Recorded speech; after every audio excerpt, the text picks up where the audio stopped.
Welcome everybody to a small tutorial, and today I'll be teaching you how to install thermal compound on a GPU. This is the north bridge of one of my motherboards.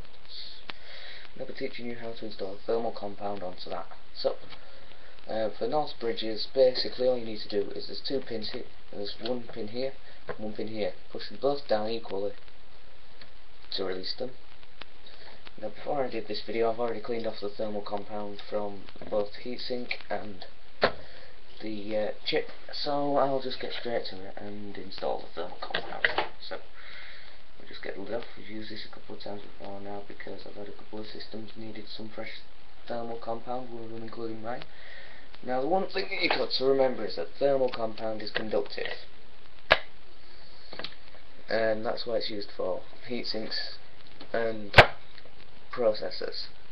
So we're going to just apply an absolutely tiny little bit to this chip. It only has to be a smear for this one. So I'll just put that on there using a blob method. Alright, there we go. Put that lid back on just so that the rest of it doesn't dry out. Pull that syringe a little bit further back. And as you can see here, I'll show you. Look, there you can see the thermal compound is now on the processor. So, what we're going to do, take our heatsink, which is of course cleaned. I'm going to install that back on. Just remember, when you install it, just push straight down, apply pressure. Only has to be a slight amount. Don't just put the just hold it down as tight as you can while you put one pin on. Lock the pin in place. Your thermal compound is now installed. And the same thing goes for some GPUs, graphics processing units, which of course this one is an all-day GP one. There you go, fits in there nice and happy. And basically that's all you need to do for installing thermal compound. Two tips to remember: 1, less is more. 2, don't spread it or else you'll get air into the thermal compound and conductivity will be less. Now, just to prove this theory, I have done a couple of little tests, and here's a result of one of them. If I just move YouTube for a second and find speed fan, I have here, nice one. Anyways, but basically we'll open the speed fan, which is now loading here.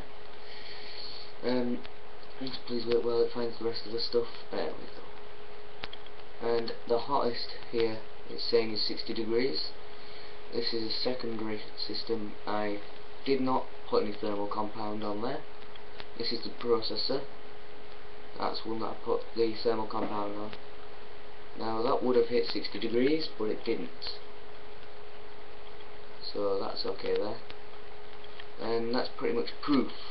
When you don't install thermal compound, contact becomes less, and you basically lose the best of the low temperatures. So I'll just show you again what the temperatures on there were like. That's if this is even properly focused for it. I'll reload that. It's decided to randomly shut. Let's just put you back up there so you can see everything. Each one's loading. Up there. It's just calculating the temperatures.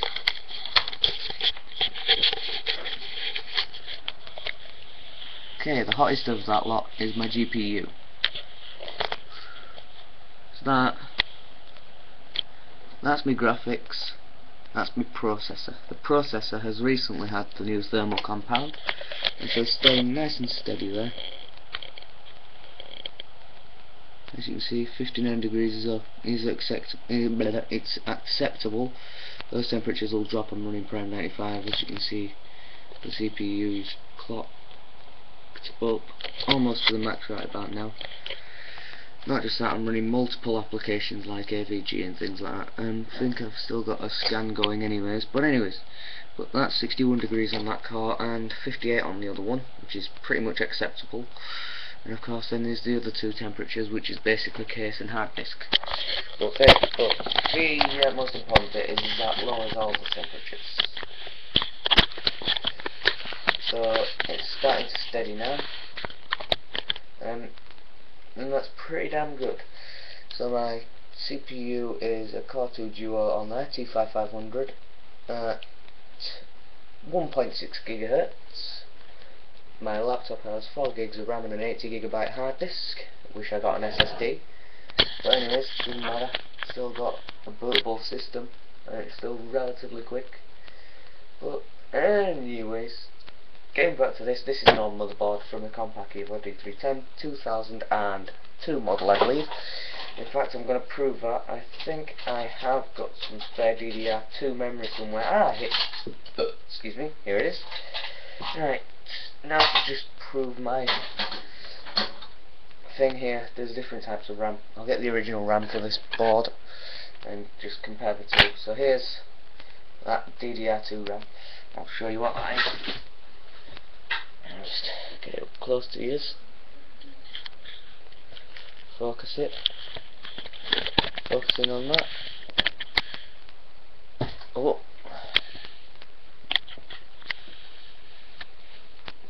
I'm hoping I can get a bit closer in that.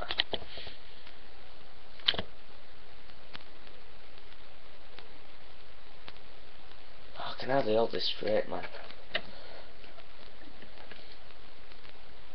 That's better-ish. It's a 1 GB module, PC2 5300, I think, unless it's 6400. Oh, this one's 6400. That's DDR2. This will not fit in the slot designated for the RAM. I'll do that. Let's focus you guys back up again. Bit of practice work with this camera. Everything's done manually. But basically, I'm going to try and install this RAM. I have got it the right way around. If it was to fit, I just settle that in there, settle that in there.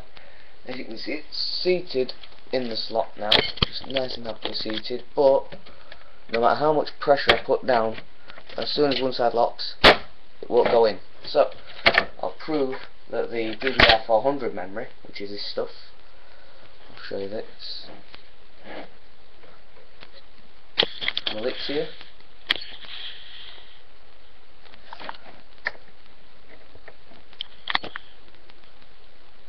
256 megabytes DDR400 MHz, level 3 cache, 3200U. This one's PC 3200U, which is mostly what DDR400 is based on. So we're going to try and install that. So we'll just settle it in place and focus the camera again. And of course move you guys back a little further so you can see. Now if I push one end in, push the other end in, and it's settled in nicely. As with the DDR2, there's simply too many pins, and that notch is a little bit too far down. So there's a little notch just there, right there, and that is basically wreaking all the havoc because it's not allowing the memory to fit into the designated slots. But I'm not bothered. I can always get some more DDR400. These are the older 256 megabyte modules. I think I showed you the memory. Let's just double check that again. There you go, 256 megabytes, as it says just there. These have a lifetime warranty as well, which is pretty good. So they're still under warranty even though they're like 8 years old. At least 7 or 8 years old at bare minimum. Let's focus on that. Original label there. Similar to the one that voids your warranty if you remove it. And basically that's about it. So thank you very much for watching. Please subscribe, rate and comment, and I will hope to see you again in the next video.